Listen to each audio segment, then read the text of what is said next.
लेकिन एक सेकंड આવી ગયા હા આવી ગયો.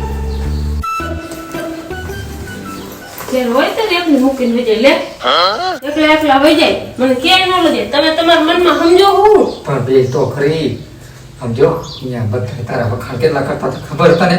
શું વખાણ કરતા હતા એ માસી મામા ફુવા બધા લગ્ન વાળા તારા જ વખાણ કરતા હતા. શું કહેતા હતા પણ એમ કહેતા હતા કે તારા ઘરના રૂપારા કેટલા હે અને પાછા કે રૂપારા તો ઠીક હે પાછો સ્વભાવ કેટલો કે મસ્ત અને કોઈ હારે બાજે નહીં કઈ જ નહીં લપતો કઈ નહીં અને ઈ તો બધા એના બૈરા રહ્યા ને ભાઈ ભાઈ જ કરતા હતા. હારું તમે બેહો તે તમારા હાટુ ગરમા ગરમ ભજીયા બનાવતી આવું